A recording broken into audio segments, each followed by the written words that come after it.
अगर प्रभु से अपनापन संबंध है और उसकी पूर्ति दूसरों से चाहते हो, और जब दूसरों से कामना की पूर्ति नहीं हुई तब फिर लौटकर प्रभु से आ जाते हो, तो दूसरी श्रेणी के भक्त कहलाओगे, प्रथम श्रेणी के नहीं। समझे?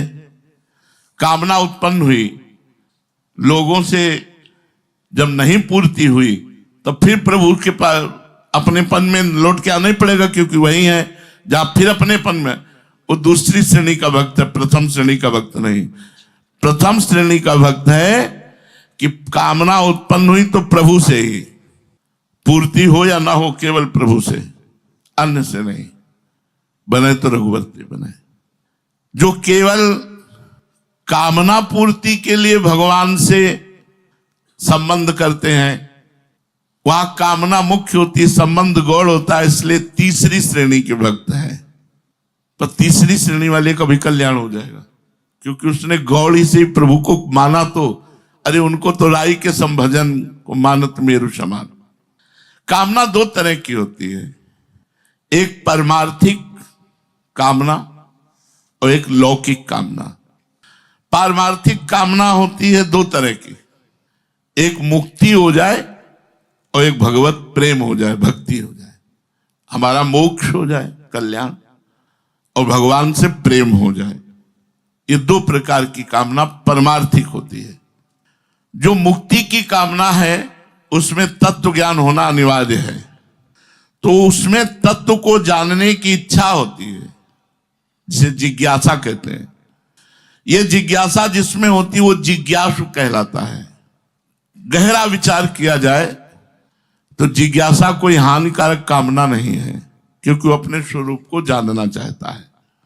आवश्यकता अपने स्वरूप के जानने की पड़ी, उसे मैं कौन हूं, गुरु और हरि की शरण में गया, कामना उसके अंदर जागृत हुई। ये कामना कामना नहीं, इसे निष्कामता ही कहते हैं।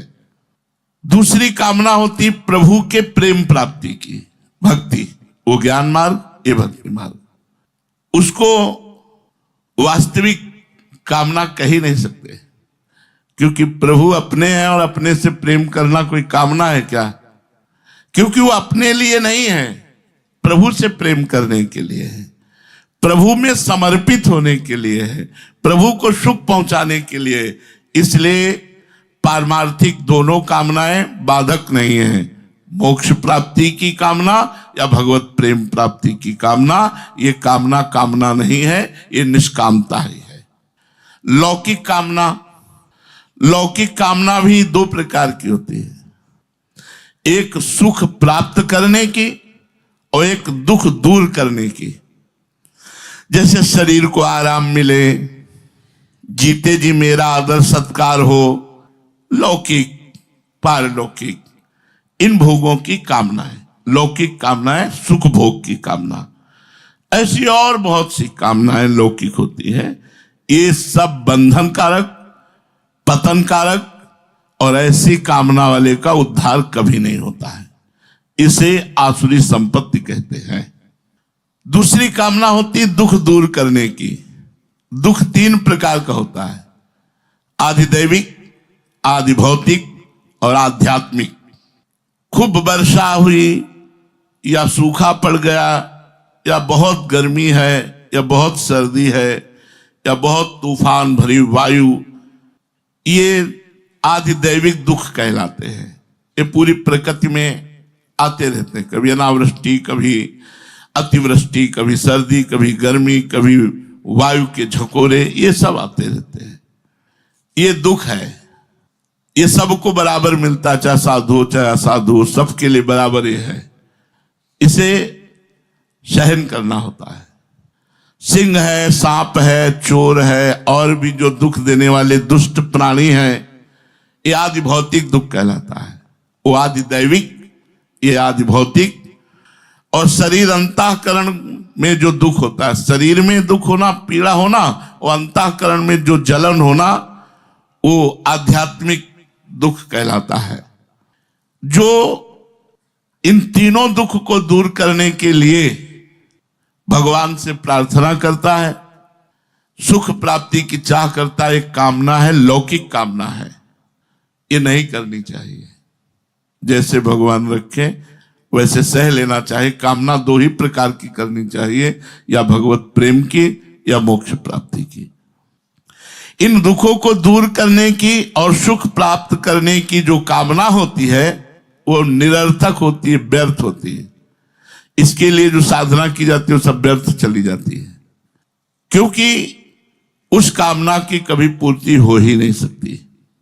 ये तीनों दुख आते रहते हैं, दैहिक, दैविक, भौतिक, तापा, ये आते रहते हैं।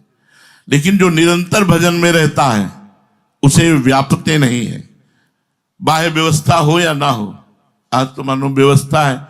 गंगा किनारे क्या व्यवस्था थी, गर्मी सर्दी बरसात सब सहना होता है।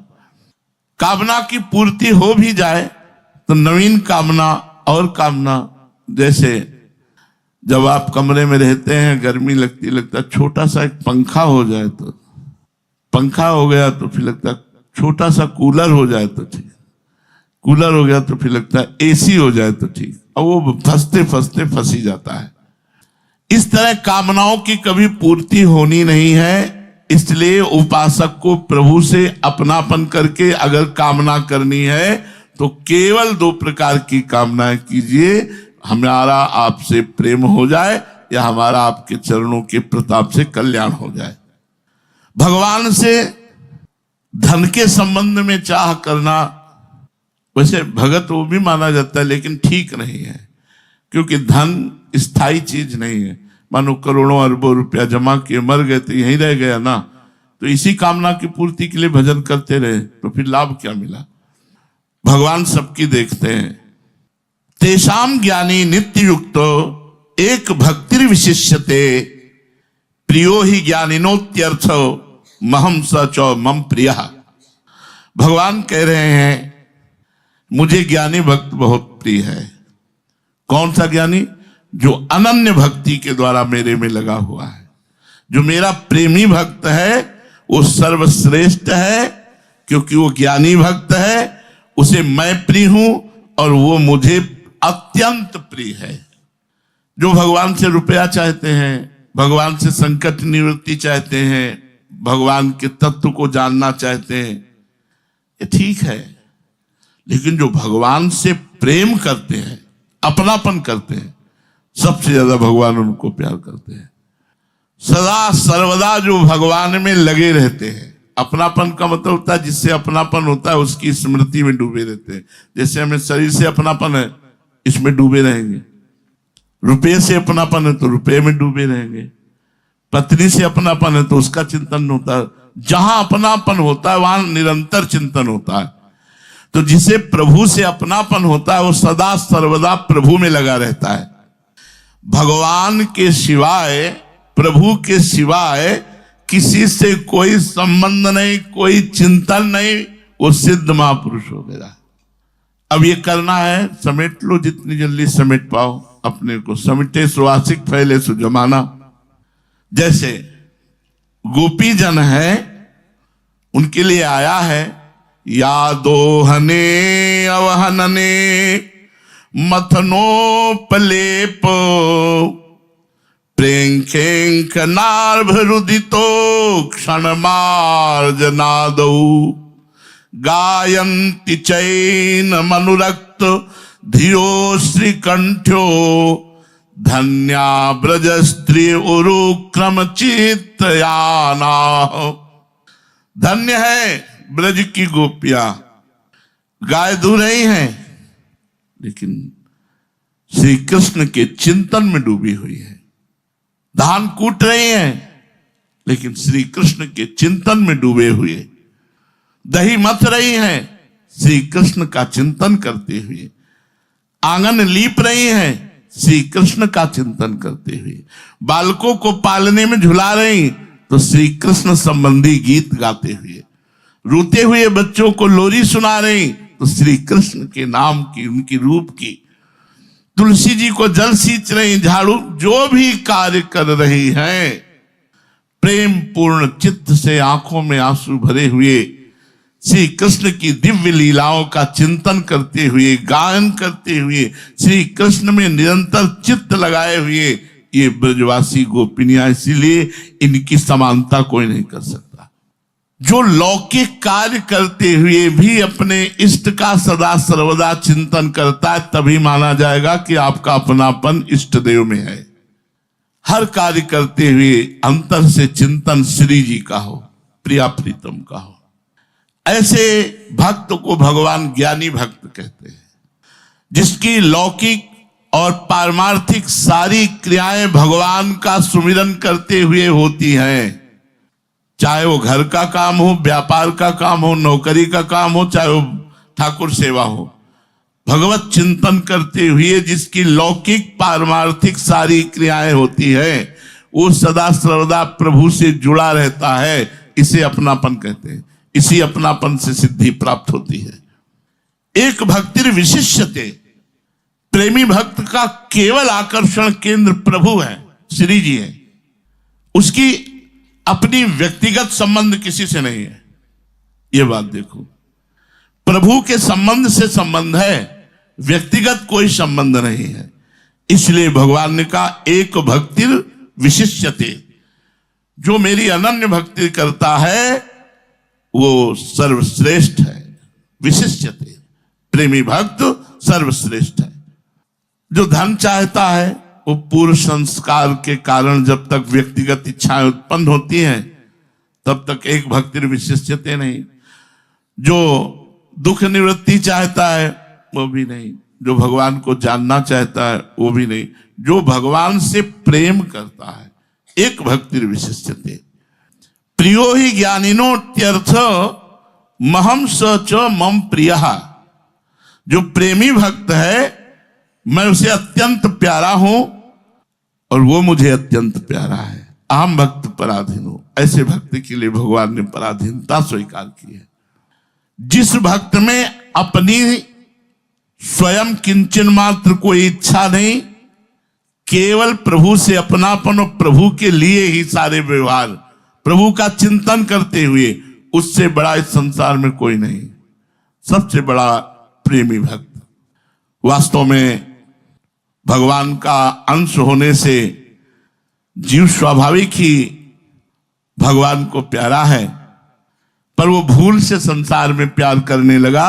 इसलिए लौटो, अपनी भूल को संभालो और भगवान के प्यार से अपने जीवन को भर दो। ऐसे भक्त का भगवान हर समय ऐसे चिंतन करते हैं जैसे छोटे से अबोध बालक का चिंतन मां करती है। जैसे माता अपने बच्चों का पालन पोषण करती है, ऐसे भगवान ऐसे भक्त का करो सदा तिनके रखवारी, जिम बालक राखे महतारी। अबोध बालक है, कभी आग पकड़ सकता है, कभी कुछ भी कर सकता है, इसलिए भगवान उस पर दृष्टि रखते हैं। भगवान बिना किसी कारण के प्रेम करने वाले हैं, अहेतुकी। और फिर जब आपने सबको छोड़ दिया केवल प्रभु के लिए, तो फिर कैसे भगवान, फिर कैसे आपको छोड़ सकते हैं, कैसे भूल कर सकते हैं। जो मनुष्य भगवान के सन्मुख हो जाता है, तो ये सन्मुखता ही भगवान के प्रति होते ही उसके अनेक जन्मों के पाप नष्ट होकर और भक्त बन जाता है। सन्मुख हो जीव मोहि जब ही। सन्मुखता का मतलब समझ रहे हो ना? कोई हमारा नहीं, केवल भगवान हमारे हैं। इसे सन्मुखता कहते हैं। सन्मुखता का मतलब नहीं कि मंदिर के सामने खड़े हो गए तो सन्मुख हो गए। सन्मुख का मतलब अब हमारा कोई नहीं, प्रभु के सिवा कोई नहीं, केवल प्रभु हमारे। जब भक्त सर्वथा निष्काम हो जाता है, उसमें लौकिक पारलौकिक कोई इच्छा नहीं होती है, तो स्वतः सिद्ध प्रेम स्वरूप भगवान उसके हृदय में प्रकट हो जाते हैं। कब भगवान प्रकट होते हैं? जब भक्त सर्वथा निष्काम हो जाता है, उसमें लौकिक पारलौकिक किसी तरह की भी इच्छा नहीं रहती, तो स्वतः सिद्ध प्रेम स्वरूप भगवान उसके हृदय में प्रकाश भय प्रकट कृपाला। और जब भगवान प्रकट हो गए, बस फिर क्या, फिर तो लाज तीन लोकन की, न वेद को कहो करे, न शंख भूत प्रेत की, न देव जक्षते डरे। कभी नाचता है, कभी गाता है, कभी हंसता है, उन्मादवत उसकी स्थिति हो जाती है। प्रेम पूर्ण जागृत स्थिति, मोह निद्रा नहीं, जागृत स्थिति। किंचन मात्र भी किसी से कोई संबंध नहीं, बस भगवत प्राप्ति का यही स्वरूप है। हमारी दृष्टि इधर जाए तो बहुत बढ़िया काम बन जाए कि हमारा कोई बचा क्या भी, जो बचा है प्रेमाग्नि में उसकी भी आहुति दे देते हैं, स्वाहा।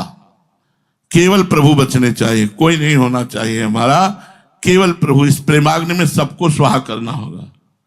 अब जब कहते हैं जन्म जन्म मुनि जतन कराही, मुनि लोग कई जन्म लगते हैं जतन करते हुए, ऐसे प्रयास कर रहे हैं। जितना अपनापन होता जाएगा उतनी जल्दी भगवान प्राप्त होते जाएंगे। उदारा सर्व एवैते ज्ञानी त्वात्मयि मे मतम आस्थिता साहि युक्तात्मा मामेवानुत्तमाम गतिम। भगवान कहते हैं वैसे मैं सबको उदार कहता हूं, जो मुझसे धन भी चाहते हैं, संकट निवृत्ति चाहते हैं, मेरे को जानना चाहते हैं, उनको भी। पर भगवान कह रहे हैं युक्तात्मा मामेवानुत्तमाम गतिम। प्रेमी भक्त तो मेरा स्वरूप है, मेरी आत्मा है, ऐसा मेरा मत है। प्रेमी भक्त में और मेरे में कोई किंचन मात्र अंतर नहीं है। देखो, भगवान से चाहने में और देवताओं से चाहने में अंतर है। जैसे आपने किसी देवी देवता से चाहना की तो आपको जितना अनुष्ठान करते बना, जितना मंत्र जप किया, उसके अनुसार वो दे देंगे, चाहे भला हो चाहे बुरा हो। लेकिन भगवान ऐसा नहीं करेंगे। चाहे जो कुछ हो, आप मांगोगे, आपकी तपस्या है तो उसके अनुसार वो दे देंगे। चाहे जगत का बुरा करो, चाहे अपना बुरा करो, चाहे देने वाले का ही बुरा करो, ऐसा ही होता है। भगवान अपना ऐसा नहीं करते। भगवान से अगर कोई भक्त मांगता है तो भगवान उचित समझेंगे तो देंगे, नहीं तो नहीं देंगे। अर्थात उस भक्त का यदि मंगल होगा तो भगवान वो देंगे नहीं, चाहे जितना मांगो भगवान देंगे नहीं। अगर संसार में फंसने वाली बात है तो भगवान नहीं देंगे, कारण कि भगवान परम हितैषी हैं। उनसे अगर कोई मांगे, इसीलिए सबकी कामनाएं पूर्ण नहीं करते हो कि 100 रुपया तो खर्चा करना नहीं आया, 1 करोड़ दे देंगे तो और माया में फंस जाएगा। तो लोगों को लगता है भगवान हमारी सुनते नहीं, देवी देवता जल्दी सुन लेते हैं। भगवान के भजन को छोड़ करके और कुछ जो भी भगवान से मांगोगे तो जिसमें तुम्हारा भजन बढ़ेगा वही भगवान देंगे, अन्यथा नहीं देंगे। ये भगवान और देवताओं में विशेषता अंतर है कि अन्य देवी देवताओं से भजन करके मांगोगे, जो मांगोगे वो दे देंगे। लेकिन भगवान का भजन करके भगवान से मांगोगे तो जो तुम्हारा मंगल होगा वही देंगे, अन्यथा नहीं देंगे। ज्ञानी त्वात्मयि मे मतम। प्रेमी भक्त की विलक्षणता बतलाते हुए भगवान कहते हैं कि वो तो मेरी आत्मा है। प्रेमी भक्त और भगवान में कोई अंतर नहीं होता। जिस भक्त के अंदर कोई कामना नहीं, हर समय भगवान के भजन में लगा हुआ है, उसमें और भगवान में कोई अंतर नहीं। प्रेमी प्रेम में अपने आप को न्यौछावर कर देता है तो प्रेमास्पद भी प्रेमी के ऊपर अपने को न्यौछावर कर देता है। भक्त भगवान पर न्यौछावर तो भगवान भक्त पर न्यौछावर। ऐसे ही प्रेमास्पद भगवान अपने भक्त प्रेमी पर न्यौछावर हो जाते हैं। देखो, नौकर तक बन गए भगवान, सारथी बन गए भगवान, और सेना नायक के लिए तो भगवान नाई बनकर गए। राजा के मालिश, तेल मालिश की। बिना बोए खेत जग सकता है क्या? लेकिन धन्ना जाट का बिना बोए खेत फसल हो गई। आश्चर्य की बात, बिना बोए। ये भगवान की भक्ति का चमत्कार। प्रेम अनिर्वचनीय है। जब तक शरीर के साथ अभिन्नता मानोगे तब तक भगवान भिन्न लगेंगे, और जब भगवान से अभिन्नता मानोगे तो शरीर भिन्न दिखेगा, अलग दिखेगा। अभी शरीर से अपनापन है इसलिए भगवान पराये दिखते हैं। जब प्रभु से अपनापन हो जाएगा, शरीर से अपनापन अपने आप नष्ट हो जाएगा। जैसे नदी कितना भी घूम ले, उसका विश्राम स्थल समुद्र ही है। ऐसे जीव कितना भी भ्रमित हो जाए, उसका विश्राम स्थल भगवान ही है। इसलिए समस्त कामनाओं को भगवान के चरणों में अर्पित करते हुए अपनापन केवल भगवान से रखकर खूब भजन करो, इसी में मंगल होगा। श्री राधा वल्लभ लाल।